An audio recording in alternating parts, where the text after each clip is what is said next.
Welcome on SIAL TV, everybody. I'm Jeanne and thrilled to welcome a very special guest today. Phil Kafarakis, thank you so much for being with us today. Did I say it well? Kafarakis, your family name is Kafarakis. Kafarakis. Yes. It's Greek? Greek. Welcome. It's great to be here. Welcome back in Europe. It's great to be here. Today we are talking about disruption and opportunity in the US food market. And it's actually a very, very interesting subject. First, I do have to introduce yourself. For those who do not know you, you are the president of the US Specialty Food Association. You outlined the dramatic changes taking place in America right now, obviously. Phil, the first question for you, let's talk about the current food market in the US. Sure. Is it very different from Europe? It's becoming more like Europe, actually. So Really? the U.S. is exploding. The food business in the States has tremendous growth. Beyond what you hear about the big brands, it's the artisan brands, it's the small entrepreneurial brands that are actually setting the trends and growing in rapid growth, 18, 19, 20%.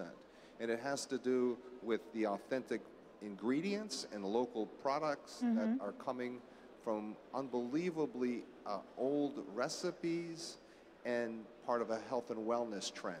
How about the consumers? They want something healthy, they want something true, they want traceability also, like in Europe? Yes, so consumers are very aware of what they eat, what the experience of food is, where the food came from, what's in the label, what are those ingredients. So that educated consumer, along with health, wellness, and the ability to have company with the food. Americans don't eat alone anymore. It's changed. So since how long did you pursue, did you see that big change coming?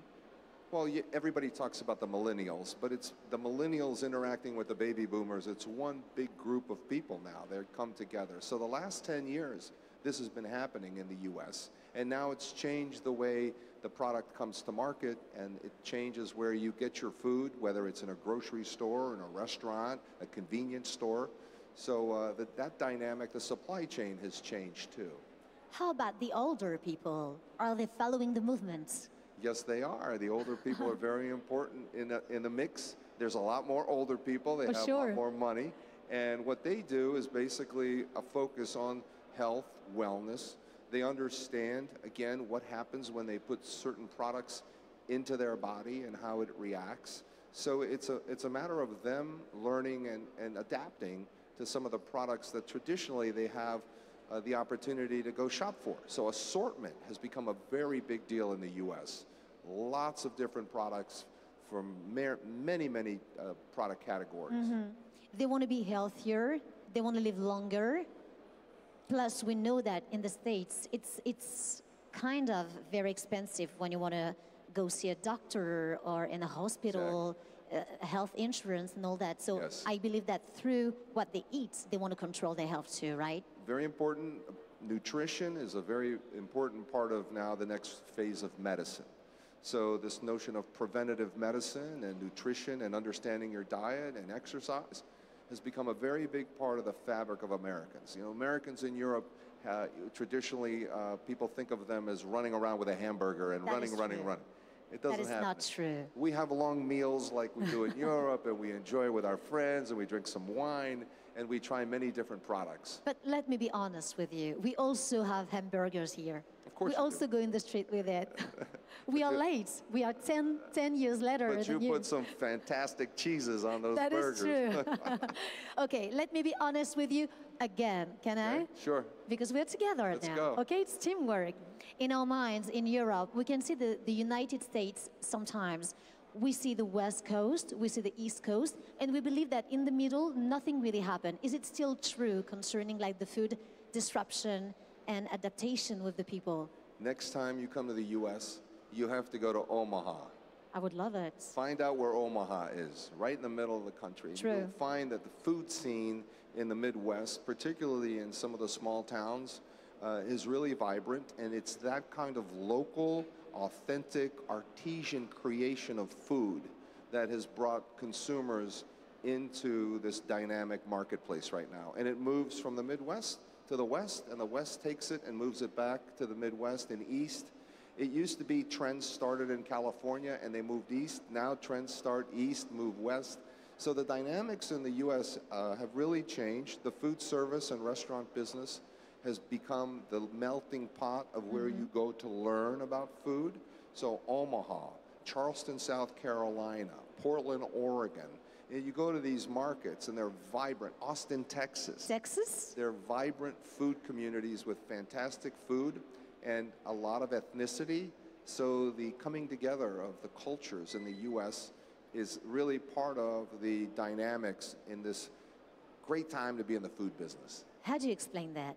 I think it has a lot to do, again, with the millennial movement, the aging population of the U.S., but it also has a lot to do with the population, the immigrant population, and what happens with the U.S., particularly cultures of the world. The melting pot is truly the melting pot, and those authentic foods and the cultural experiences that go with those foods have become a very big part of the American diet and cuisine. So Trump, we can say that there is very good things about immigration, don't you think? We got to let people in, right? True, it's definitely. Good. It's good. We welcome the entire world and everything they have with it. And they're always welcome in the United States. Yes. That's what I've seen. Every time you go into the smallest town at the smallest restaurant, you're going to get a big smile and people are going to be very happy that you're there. The hospitality industry is really vibrant, and it's a great time to do business in the U.S. Amazing services in the U.S., I have to tell you. Anyways, how about the smaller makers and the makers in general? Is it like a real movement? Yes. Something new's coming? It's incredible with the young entrepreneurial companies. The Specialty Food Association has been around for 66 years. Those are our members. Our members are the ones that are creating the great, vibrant movements. They are artisan makers with special processes. They are plugged into the authenticity of the ingredient. They make some phenomenal packaging and put products in some wonderful packaging for food service, for the gourmet market, online. And the most important thing about our members is they have this ethos, values, social values, doing good. We take those characteristics, and that's a specialty food manufacturer, and they are making phenomenal business opportunities for themselves and their families, but they're also selling their companies. We have some very entrepreneurial companies that are being bought by the big brands because the big brands just can't seem to understand that localization. How it works? It's very different than the traditional marketing plan and the traditional going to market with R&D and testing, and it's a very different model for the Specialty Food Association makers, and it's a wonderful time for them.